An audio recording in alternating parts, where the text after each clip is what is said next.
Hello everybody, hello from Londonist again.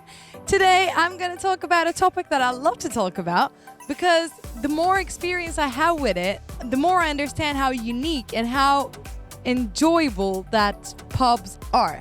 So today I'm going to tell you about the history and the facts about pubs that I actually love to learn while shooting this video, while preparing to shoot this video. So people love London for many reasons: the parks, theatres, West End, streets, the museums, or the monuments to history. But if you come to London, there is one thing, one experience that you should go through and not go back without doing it, is to actually have pub experience. The first pubs were established during the medieval period as alehouses, really. It was actual houses by the actually house owners who were serving ale they brewed in their houses to paying customers. Additionally, inns began to serve ale and actually give the travelers a place to stay. Over the time, the alehouses became public houses or pubs. So right now, as you know, in London, in every block, you can find a pub. And it's actually maybe owned by the same family for centuries, or some of them are managed by corporations. So what interesting facts are we going to talk about pubs today? Let's go. The coal hole pub was actually named for coal leavers, workers who unload and moved coal from the River Thames.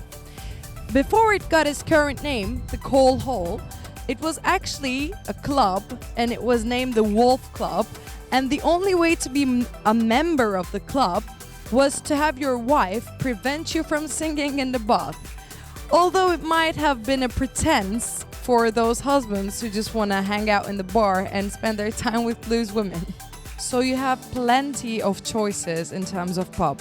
There are over 7,000 pubs in the city of Westminster and city of London alone. The nursery rhyme "Pop Goes the Weasel" actually refers to having to pawn your sweat after you have spent all of your money in the pubs of Clerkenwell. Gandalf's own pub, so it's not unusual for the London pubs to have very famous and rich owners.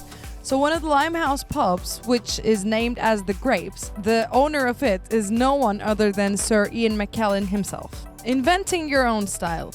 So the porter style beer was actually invented in Shoreditch at Bell Brew House. However, as porter started to get really popular in England, Arthur Guinness at St. James Gate Brewery, he started to make his own version that was called Guinness Extra Stout. So in these pubs, people started to invent their own kind of ale and beer. 5 of London's underground stations were actually named after from the pubs that were nearby.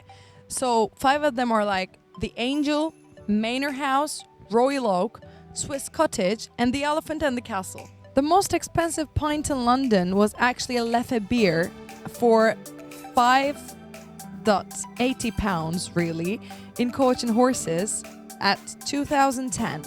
And the most expensive cocktail in London was for £5,500 that was made of 18th century Curaçao, 19th century cognac, and some beautiful bitters. Some of the pubs around London are licensed to serve alcohol starting from 7 a.m. is because it fits the hours for the workers around. Japanese bank Nomura owns 5,000 pubs over the city and another 2,500 off-license shops, which makes it the owner of the most alcohol-selling establishments in London. The Guinness Book of World Records gives the title of the smallest pub in the world to the Doe in London town, which is really a small room with a small bar. So the pub culture is one of the biggest parts of being an actual Londoner because it really feels like home. When you get into a pub, the environment, the people, the cheer, and the alcohol, of course, gives you what is really homey about Britain itself.